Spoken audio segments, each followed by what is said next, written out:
tão feliz de ver que aquilo que nós temos pregado aqui, de colocar a palavra para dentro. Palavra de Deus é semente. Plantada no coração da criança, um dia ela frutifica. Vocês viram o que aconteceu aqui? Essas crianças não sabem que elas engoliram uma porção da palavra de Deus, gerada no coração de Deus, direto para elas. Elas não vão esquecer essas palavras que elas cantaram. Quando número 6, disse o Senhor a Moisés: fala a Arão e seus filhos, dizendo: assim abençoarás os filhos de Israel, e dize-lhes: o Senhor te abençoe e te guarde. O Senhor faça resplandecer o seu rosto sobre ti e tenha misericórdia de ti. O Senhor sobre ti levante o rosto e te dê a paz. As crianças engoliram essas palavras. Está firme na memória deles. Isso é a porção que nós precisamos engolir diariamente. E eu não sabia que as crianças iam fazer isso aqui. Cheguei ali, me veio no coração um trecho da palavra de Deus. Eu pedi a caneta Ângela e escolhi um trecho. Mostra aí, Ângela. Eu escolhi um trecho da palavra de Deus para ela engolir essa semana. Vem cá, Ângela. Pode ver.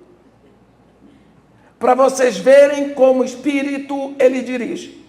Há quanto tempo, quando foi que eu já fiz um papel desse para você? Diga. Nunca. Está vendo? Me acusa. Normalmente, quando eu cheguei ali, veio o desejo de tomar uma parte da palavra de Deus para ela engolir. Aí,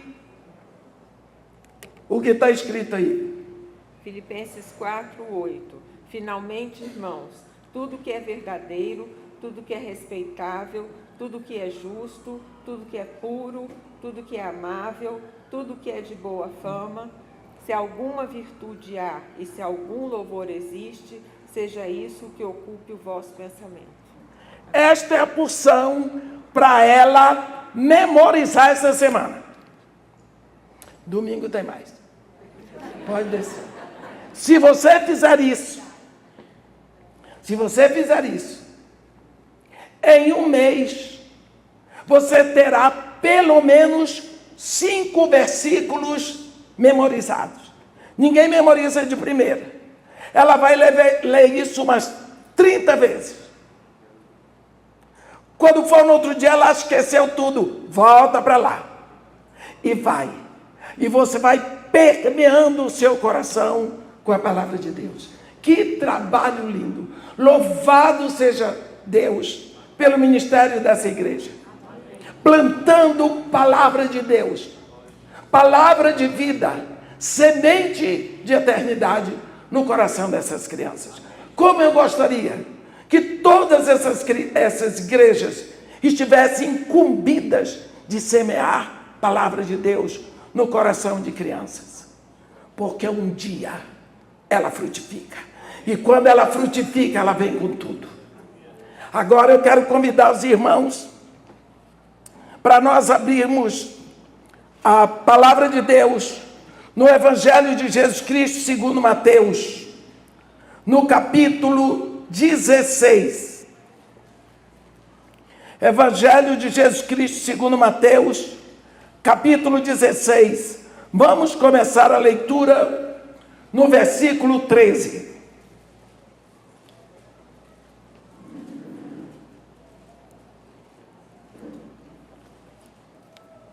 Onde está escrito assim: indo Jesus para os lados de Cesareia de Filipe, perguntou a seus discípulos: quem diz o povo ser o Filho do Homem?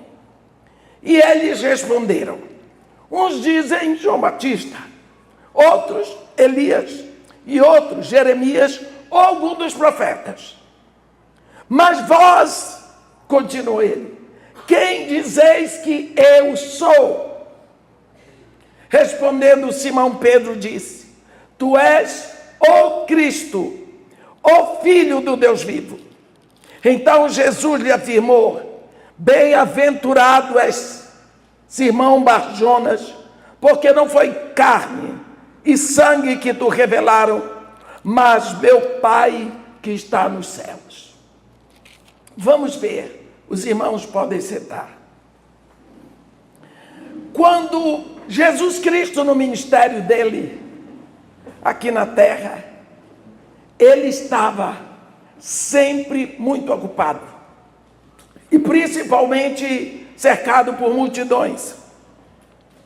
Às vezes, passava um tempo sem que ele pudesse ministrar aos discípulos, a turma mais íntima, aos 12. Então, agora, ele toma esses 12 e leva para a cabeceira do Jordão, um lugar muito aprazível, que se chama, no tempo de Jesus, Cesareia de Filipe.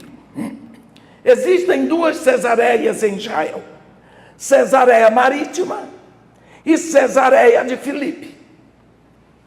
Cesareia de Filipe é uma região na cabeceira do Jordão, um lugar lindo, um lugar aprazível, mas principalmente onde as pessoas vão para descansar, para se refazer, para tirar uns dias para restaurar as forças.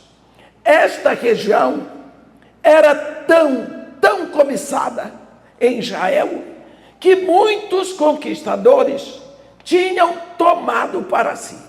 Então é uma região que foi muito disputada. Toma, depois retoma, e depois perde, e depois retoma. Só que ali existia o Pânteon. O Pânteon é o conjunto de todos os deuses gregos. Vocês sabem, os gregos tinham milhares de deuses. Deus para tudo. Então, lá existia o monumento da adoração e homenagem a todos os deuses. Por isso, essa região se chamava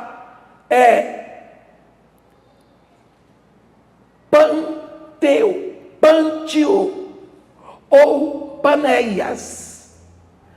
Panéias foi o primeiro nome, depois veio para Pântio.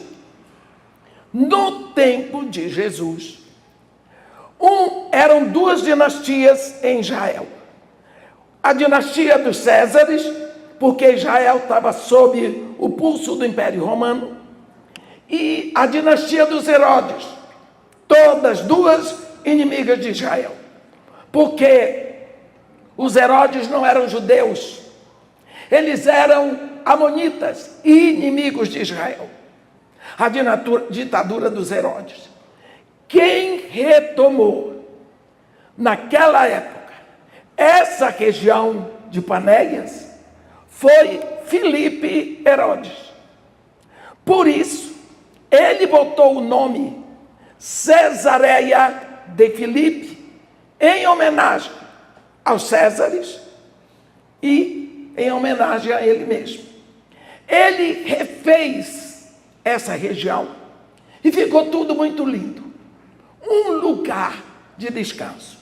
Jesus toma os seus 12 discípulos e vai para aquele lugar. Quando ele chega ali, no meio de todos aqueles chamados deuses, ele olha para os seus discípulos, mais ou menos isso, eu vou parafrasear. Vocês estão no meio do povo. Vocês ouvem todos os comentários. Vocês sabem o que o povo está pensando do meu ministério. Ele pergunta para seus discípulos: quem o povo diz ser o Filho de Deus? Quem eles dizem que eu sou? Os discípulos, na maior facilidade: dizem que tu és João Batista, outros que tu és Elias, outros que tu és Jeremias ou algum dos profetas. Pense, aqueles discípulos facilmente acreditavam que Jesus fosse a reencarnação de algum pecador. João Batista, Elias, Jeremias, qualquer profeta era pecador. Quando eles disseram isso, Jesus parou e disse: e vós, quem dizeis que eu sou? Vós que sois meus discípulos, que andais comigo, quem eu sou para vocês? Eles pararam. Houve silêncio. Eles não sabiam. Eles não sabiam. Deus, o Pai, na sua misericórdia, ele encheu o ouvido de Pedro, porque Pedrão tinha boca grande. E Pedro olhou para Jesus e disse: tu és o Cristo, o Filho do Deus vivo. E Jesus diz para ele: tu és bem-aventurado, Pedro, porque não foi carne nem sangue que te revelaram, foi o meu Pai que está no céu que te disse isso. Aqui. Pedro, então Jesus continua e diz para ele: por isso eu te digo que tu és Pedro, e sobre esta pedra edificarei a minha igreja, e as portas do inferno não prevalecerão contra ela. Eu te digo que tu és Pedro. Quem deu o nome de Pedro para Simão foi Jesus, porque o nome de Pedro é Simão, Simão Bar-Jonas, Simão filho de João. Mas Jesus, quando Pedro é trazido para Jesus, que foi André que trouxe, quando Pedro chegou, Jesus diz: Simão, filho de Bar-Jonas, vem como tu estás, tu serás chamado Pedro. Então Pedro é um título que Deus deu para Simão. E agora ele diz: por isso eu te chamo Pedro, por isso eu te digo que tu és Pedro, e sobre esta pedra eu edificarei a minha igreja. Não significa que o fundamento da igreja é Pedro. Significa que a palavra que Deus soprou pela boca de Pedro é o fundamento da igreja. Qual foi a palavra que Deus disse? Tu és o Cristo, o Filho do Deus vivo. É neste fundamento que a igreja de Jesus Cristo está fundamentada. O Cristo. Quando você pensa o Cristo, você tem a certeza que só existe um. Quando Jesus faz o seu discurso no Monte das Oliveiras, ele diz para seus discípulos: olha, no versículo 5 do capítulo 24, ele diz: muitos aparecerão no meu nome, dizendo eu sou o Cristo, e enganarão a muitos.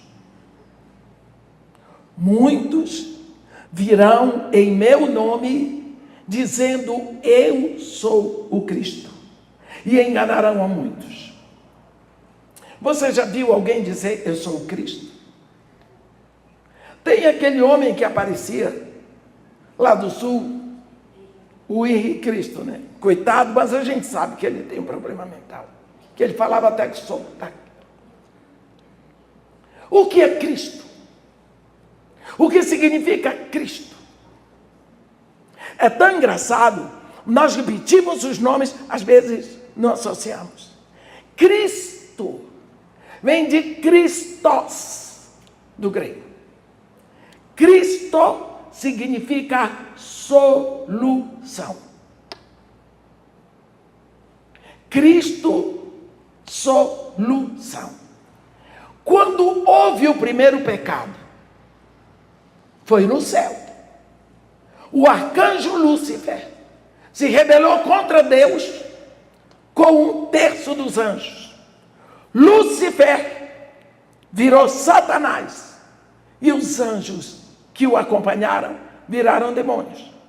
Mas Deus não moveu uma palha, um dedo, para redimir os anjos caídos, os demônios. Mas quando o homem lá no Éden caiu, Deus se voltou para Eva e para o diabo que estava lá travestido de serpente. Porque ele é o primeiro travesti da história. Eva olhava e viu uma serpente falante, mas ali dentro quem estava falando com ela era Satanás. E Deus olhou para os dois e disse, eu. Deus abriu a boca, Deus publicou, Deus tomou para si o encargo do resgate do homem. Então Deus diz, eu porém inimizade, ruptura entre a tua descendência e o seu descendente. Ele te ferirá o calcanhar, mas mulher, o teu descendente lhe esmagará a cabeça, o domínio, o poder, o governo. Então, Deus ali tomou para si o encargo de redimir a humanidade. E para que isso aconteça, ele criou um plano para a solução da queda do homem. Esta solução é Cristo. E Jesus, o Filho, passa a ser o Cristo, a solução do Pai para o nosso afastamento. Agora, quando nós olhamos aqui, nós vemos Jesus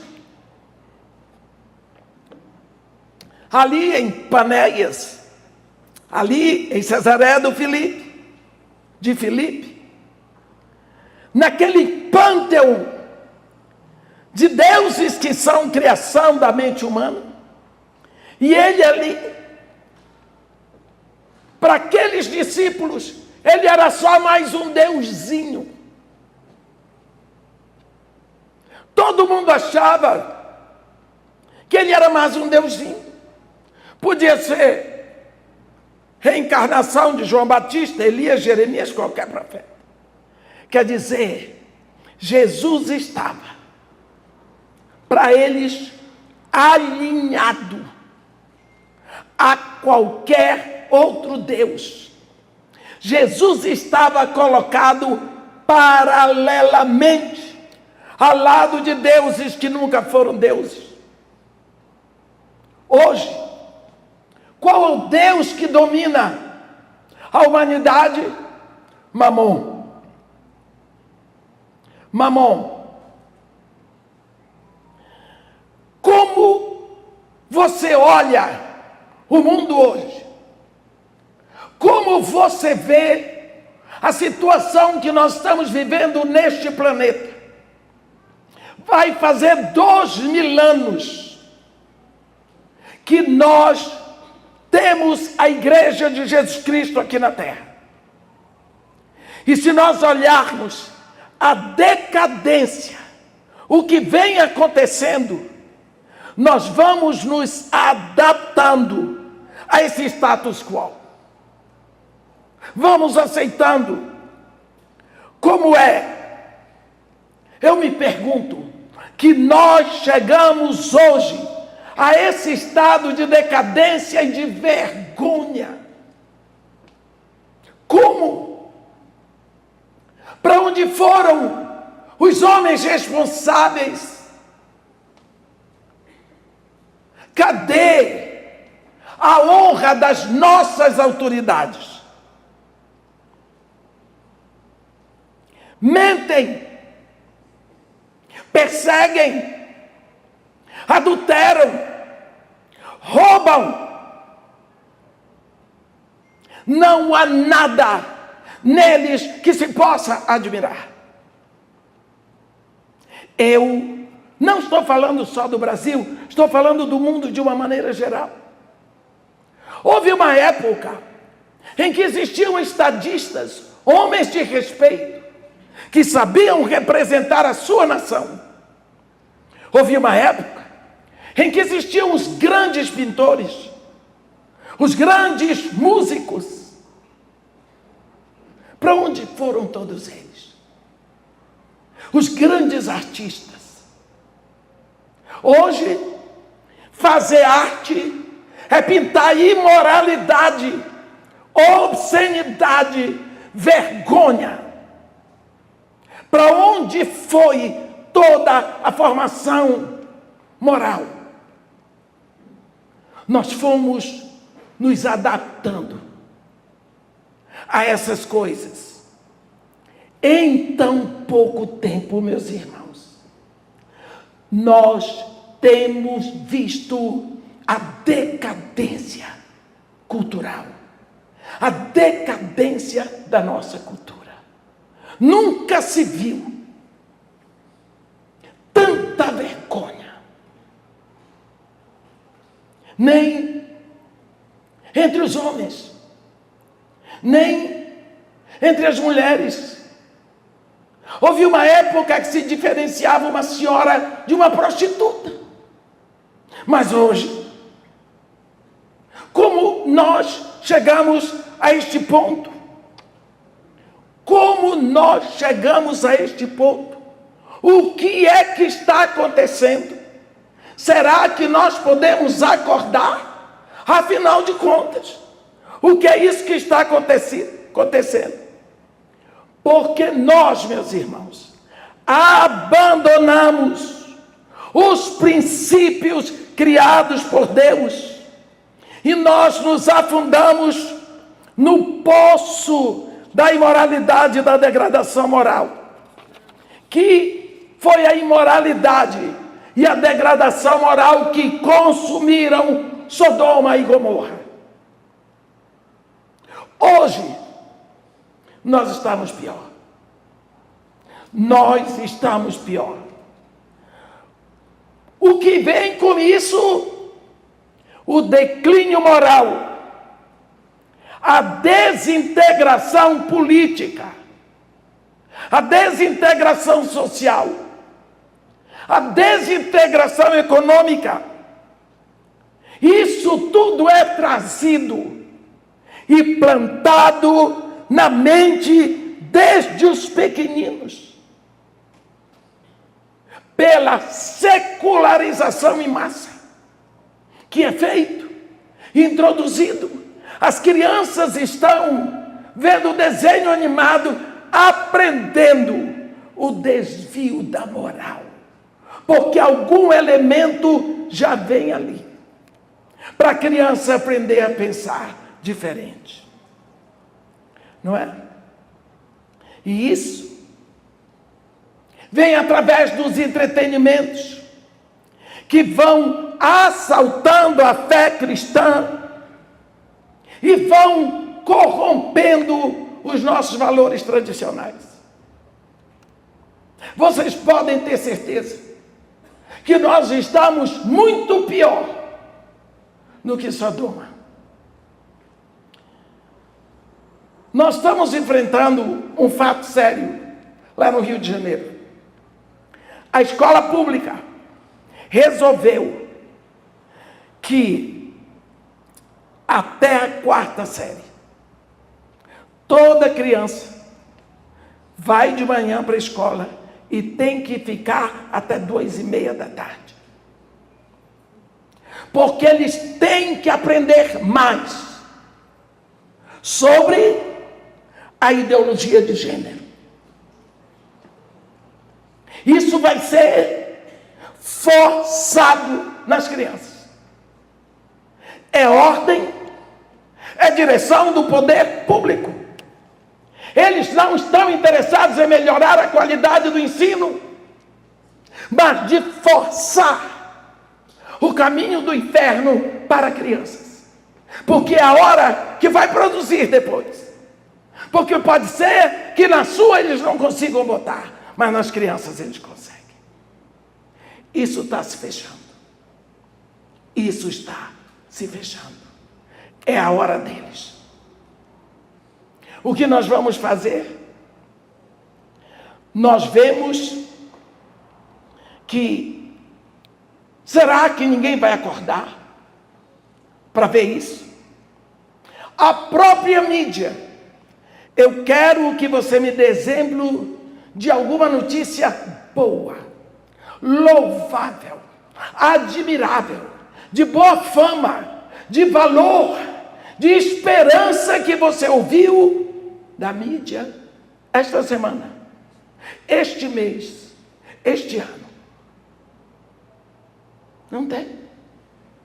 Dá tristeza. Você vê os jornais. As pessoas anunciam chacinas. Chacinas. Ah, mataram 10, foi todo mundo da mesma família. Misericórdia. Acabou. Ninguém chora. Ninguém pensa na situação agonizante. Enquanto nós estamos aqui, quantas crianças estão sendo afrontadas? Quantas crianças estão sendo estupradas? Quantas mulheres estão sendo agredidas? Quantas pessoas assaltadas? Quantos com fome embaixo dos viadutos? Mas isso não nos atinge. Ficamos indiferentes. Já não choramos mais pela dor dos outros.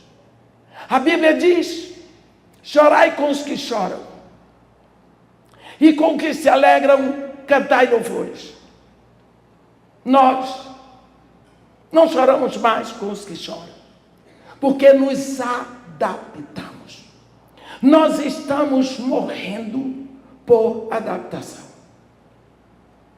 Quando você quer matar uma rã, você pega uma panela de água quente.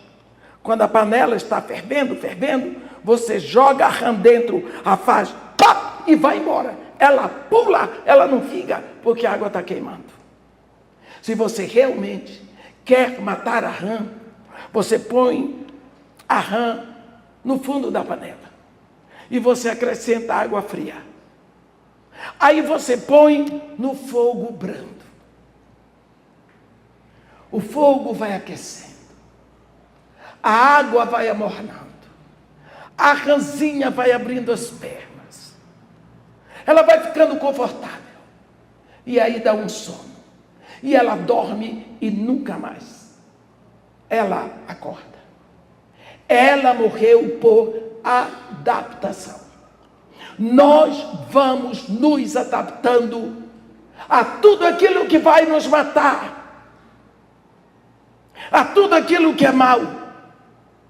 A mídia anuncia as chacinas, revoltas.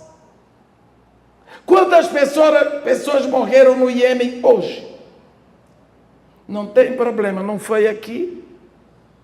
Quantos cristãos foram mortos semana passada no Afeganistão? Não é da nossa conta. Caos. anarquia. Olha para a família. A família tradicional. Pai, mãe e filhos. Ela está se deteriorando rapidamente. Pode ter certeza. Hoje, aceitamos perfeitamente que tenha 2 homens com uma criança. É família. 2 mulheres podem adotar uma criança. É família. A lei facilmente faz isso. Cadê o modelo que Deus criou da família? Homem, mulher e filhos. Isso, coisa de Deus, não vou me meter nisso. Uma criança chegou em casa maravilhada. Disse para a mãe: mamãe, a fulana é engraçada. Ela não tem pai e mãe, ela tem 2 mães. Ficou achando uma coisa interessante. Nunca tinha ouvido falar daquilo. Minha neta estuda numa sala onde só ela não é filha de pais separados.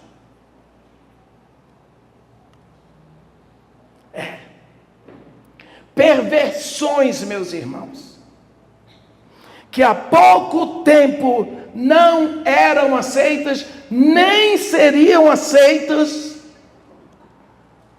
hoje estão se impondo como um estilo de vida. Eu posso fazer uma produção independente, ter um filho sem ser casado, e o que vai ser do seu filho vai ter que aceitar. O que era uma vergonha, mas está sendo aceito como um estilo moderno de família. Se impõe até o conceito básico de macho e fêmea são declarados ridículos, onde já se viu. Você tem a cabeça pequena, chega, nós estamos em 2025, acorda, as coisas mudaram, Deus muda. Então Deus, que ordenou as coisas, mudou de ideia, como se Deus tivesse ideia. Olha, a pornografia não se tornou só nacional, se tornou internacional. Vocês sabiam que a internet tem mais de 24 milhões e meio de sites pornográficos? Sabia disso? Mas tem. Uniões fora do casamento viraram moda.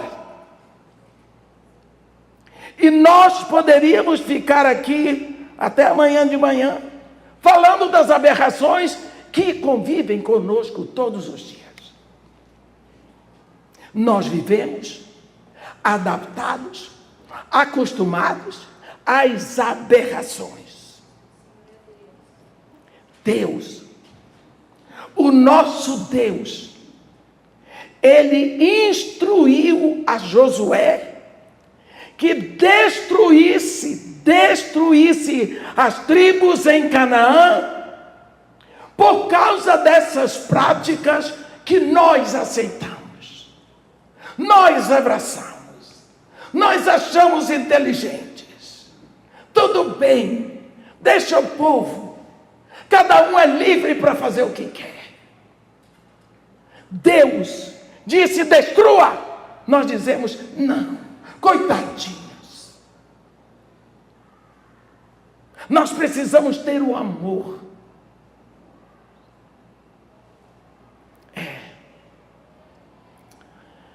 Levítico 18.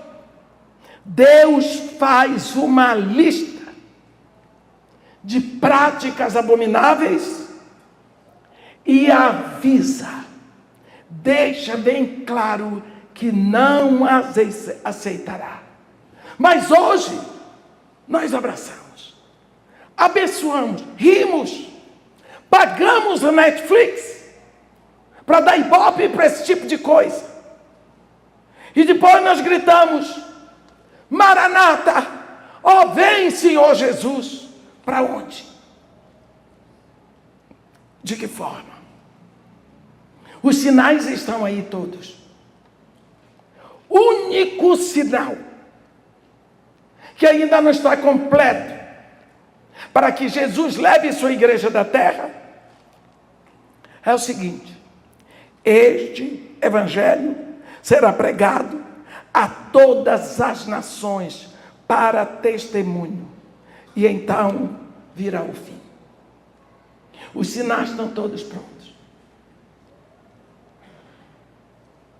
A guerra de Gog, da terra de Magog, está aberta nos canais.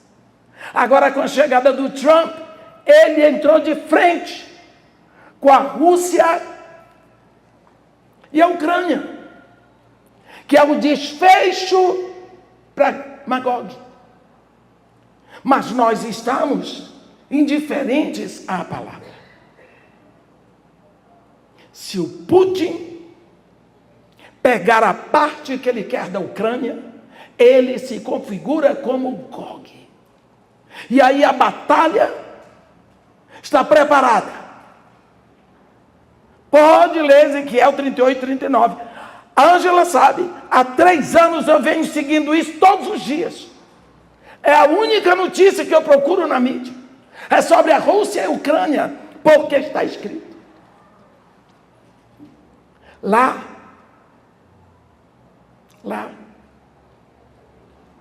em Isaías, no capítulo 11, versículo 15, 700 anos de Jesus Cristo nascer aqui na terra, Deus falou por boca do profeta Isaías, dizendo que o rio Eufrates ia secar,